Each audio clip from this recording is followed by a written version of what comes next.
Komisi Pemberantasan Korupsi memulai penyelidikan atas laporan PPATK terhadap dugaan penyimpangan dana penyelenggaraan ibadah haji di Kementerian Agama. KPK pun meminta moratorium penyelenggaraan haji. Bagaimana Kementerian Agama menanggapi hal ini? Kita akan berbincang dengan Dirjen Penyelenggaraan Haji dan Umroh Anggito Abimanyu.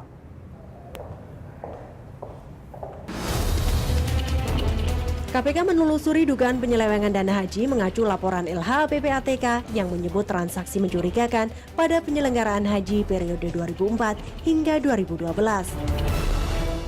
PPATK menemukan transaksi senilai 230 miliar rupiah yang tidak jelas peruntukannya.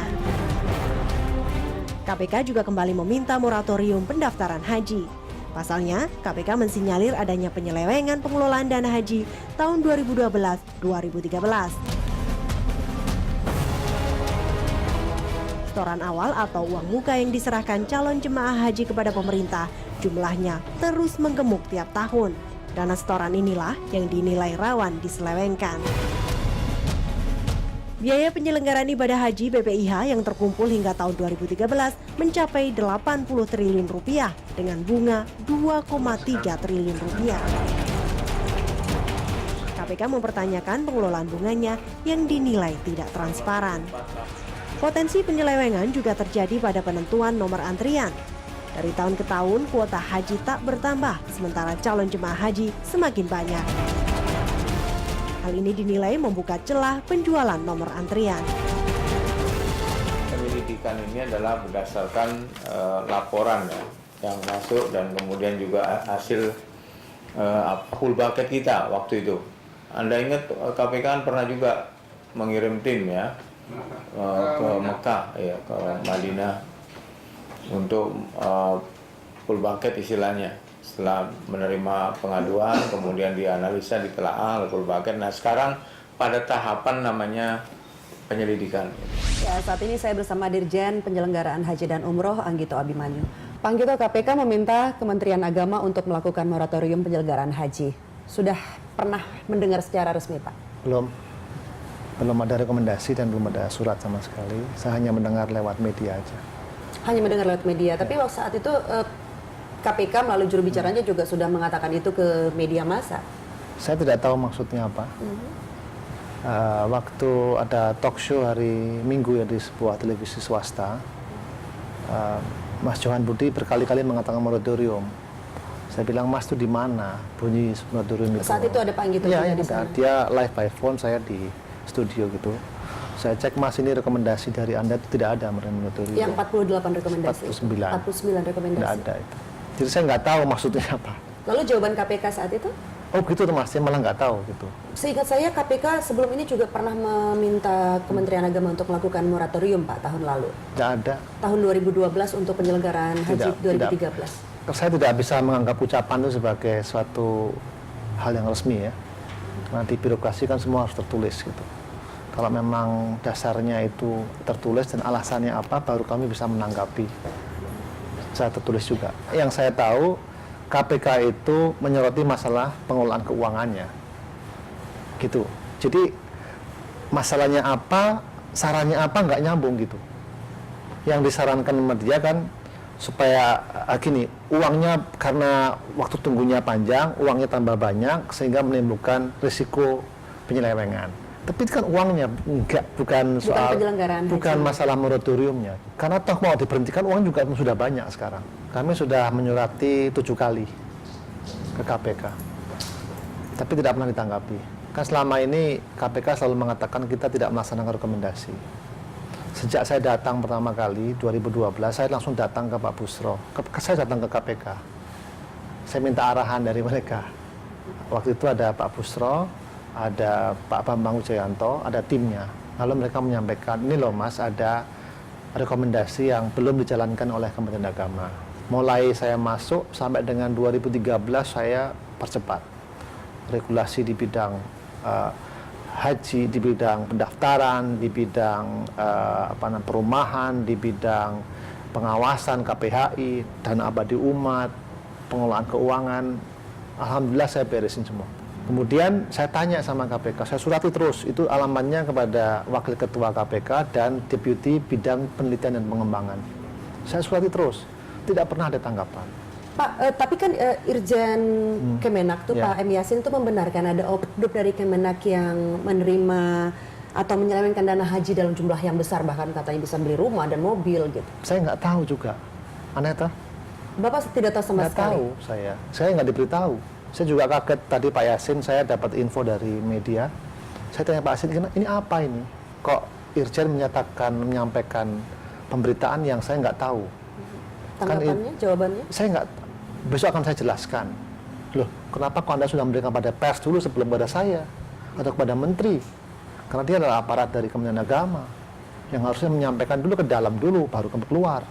Dan itu nama-nama itu sekarang sudah beredar di antara staf. Saya tadi membahas juga, ada AR, ada HWH, ada ini.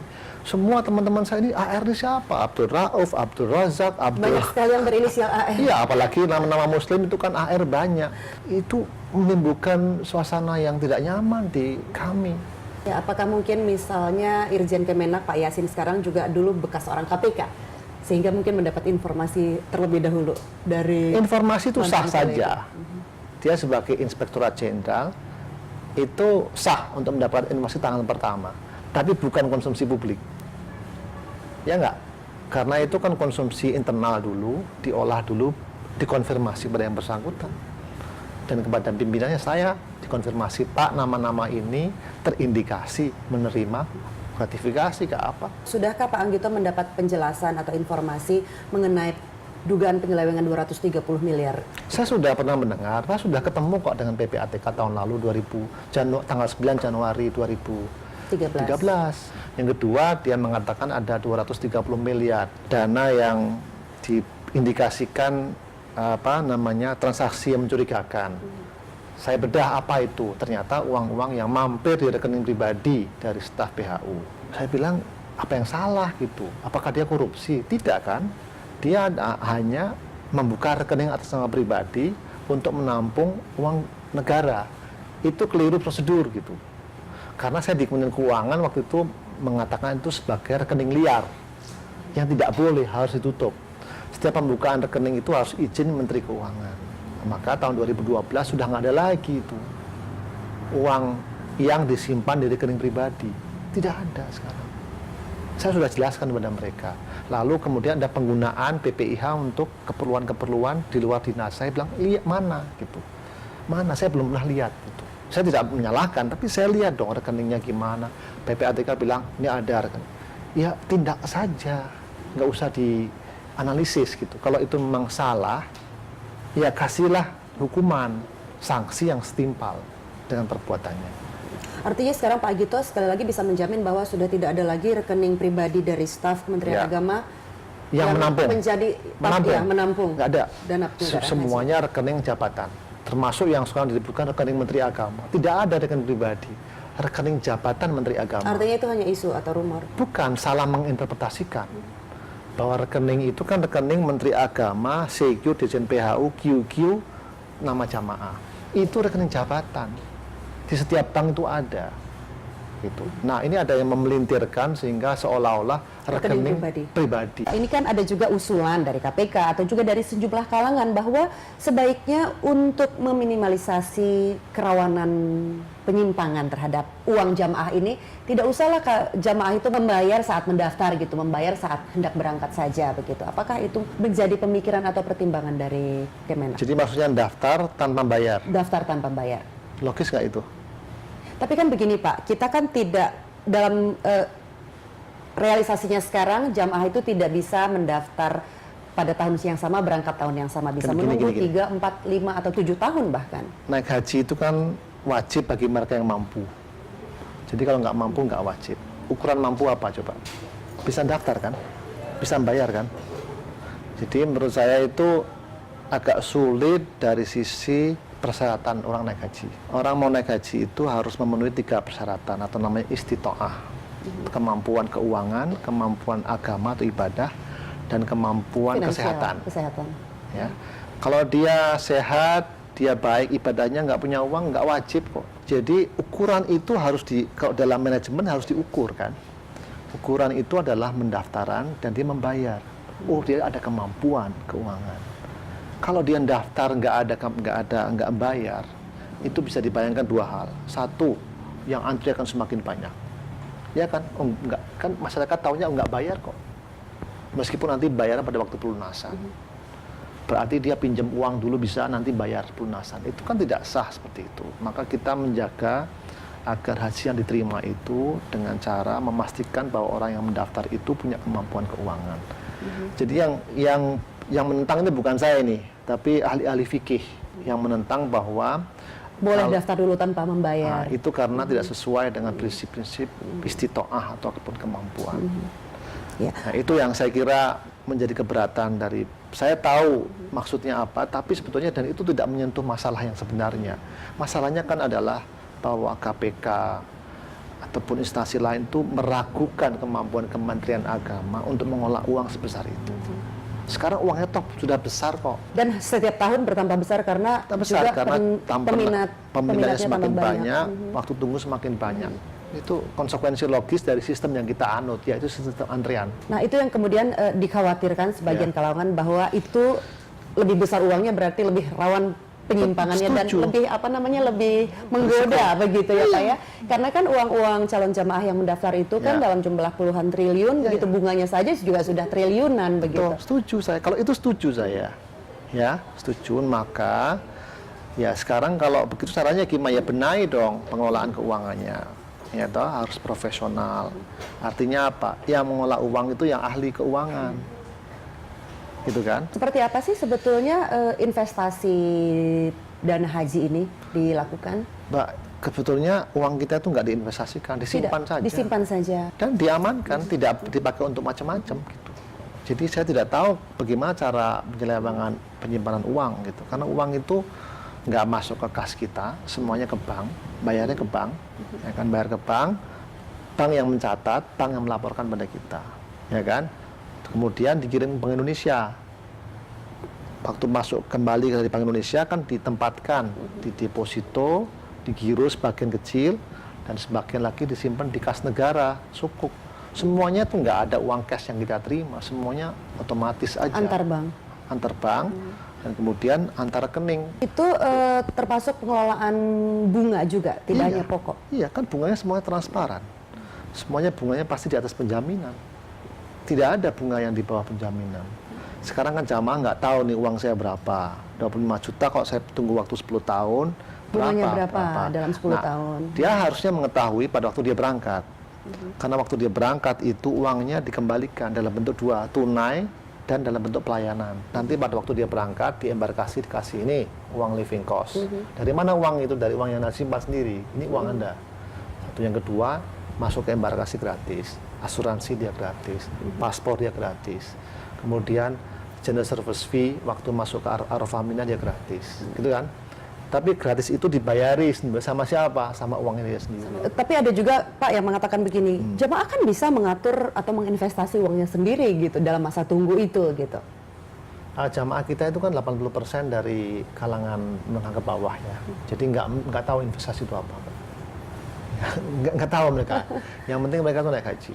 Ya memang karena jamaah kita bukan jamaah yang melek soal keuangan, ya mereka kurang tahu gitu.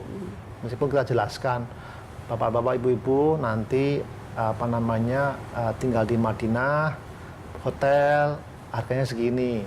Kenapa murah? Karena uangnya sebagian ditanggung oleh uang yang disimpan. Kan nggak ngerti gitu, terlalu rumit kan. Profil jamaah haji kita itu unik, ya.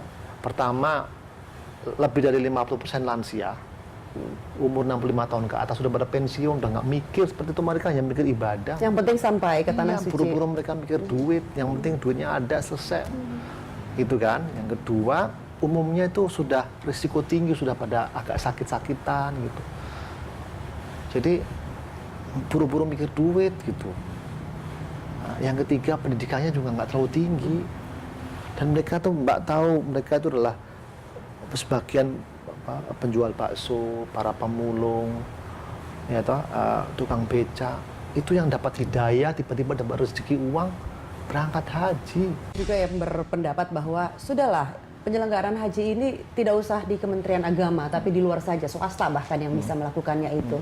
Bagaimana Pak Anggito memberi komentar? Kita kan sudah Untuk haji khusus kan swasta. Saya tanya, ada masalah nggak? Ya ada juga kan. Ya. Dan yang kedua, kalau itu haji reguler yang tempatnya di seluruh Indonesia mungkin akan lebih mahal kalau diselenggarakan oleh swasta. Ya kan, coba bayangkan yang di ujung gunung sana siapa yang ngurusin? Kan sekarang yang ngurusin KUA kita di sana. Antar KUA, manasik di sana diselenggarakan. Kalau swasta mana dia bisa menggunakan manasik, semua jadi ongkos kan. Sekarang kan tidak. Biaya operasional, biaya overheadnya ditanggung oleh negara sudah. Pembagian komponen biaya yang ditanggung antara jamaah dan pemerintah itu juga belum jelas. Misalnya disebutkan honor petugas itu masih dibayarkan atau disubsidi oleh jamaah itu sendiri, bukan oleh negara. Ya, honor petugas semua dari APBN. Memang ada konsumsi petugas dari BPIH, ya. Tapi sebagian besar honor petugas, ya, termasuk gaji saya, gaji staf saya ngurusin haji dari APBN. Dari APBN. Kanwil semua dari APBN. Pemda juga memberikan kontribusi APBD, ya. Jadi banyak, atau kesehatan dari juga APBN. Banyak yang dikontribusikan dari APBN. Tapi memang nggak cukup, harus diakui. Maka kita pelan-pelan sekarang mengalihkan. Artinya memang tetap harus ada subsidi dari jamaah? Harus ada. Ya meskipun kita pastikan bahwa subsidi jamaah itu untuk penyelenggaraan ibadah haji tahun bersangkutan. Tidak untuk investasi, tidak untuk bayar honor, tidak untuk bayar gaji. Gitu ya. Itu semuanya operasional saja. Jadi misalnya asrama, kalau mau ada ngecat, lalu membersihkan, kan harus dari biaya haji itu. Karena itu terkait langsung dengan ibadah haji pada tahun yang bersangkutan. Pembersihan ruangan, penambahan fasilitas bantal, guling, macam-macam itu. Pembersihan kan boleh saja dong dari uang jamaah karena toh itu terkait dengan penyelenggaraan ibadah haji yang toh. Tapi untuk investasi nggak boleh. Setiap tahun penyelenggaraan haji di Indonesia selalu saja ada komplain begitu. Ya. Nah, kira-kira apa sih janji Pak Anggito untuk penyelenggaraan haji tahun ini bisa lebih baik dari tahun-tahun sebelumnya? Sebetulnya saya ingin menyampaikan dua hal ya, terakhir nih ya. Pertama, di penyelenggaraan ibadah haji itu banyak hal-hal yang mustahil lah istilahnya, atau hal-hal yang tidak bisa dikendalikan. Yang saya sebut dalam buku saya ini sebagai tangan tak terlihat. Banyak hal-hal yang tidak bisa kita kendalikan. Banyak hal-hal yang tidak sesuai dengan kultur kita. Banyak hal-hal yang sesuai dengan birokrasi kita. Birokrasi Arab itu Mbak, unik dan aneh gitu. Jadi kalau kita mengatakan harus transparan, mana ada dia transparan? Saya minta sama Saudi Airlines lah, saya minta laporan keuangan. Untuk apa? Dibilang nggak boleh itu. Dan tidak layak itu. Tidak wajar gitu. Coba, mesti gimana coba sudah. Saudi Airlines itu nggak pernah tender, Mbak. Tapi mereka minta, Anda harus pakai saya. Coba gimana? Itu dalam logika, dalam metode ataupun dalam pelaksanaan atau proses pengadaan pesawat itu salah gitu. Kan harus tender kan? Kita nggak bisa tender itu. Artinya harus ada kompromi karena ini antar negara. Satu itu namanya tangan tak terlihat itu. Ya, jadi nggak bisa. Yang kedua, nah sekarang pertanyaan Anda adalah bagaimana janji saya? Saya membenahi apa yang saya bisa lakukan di tanah air misalnya. Itu saya pastikan reorganisasi, SDM-nya ditingkatkan, pelayanan lebih bagus.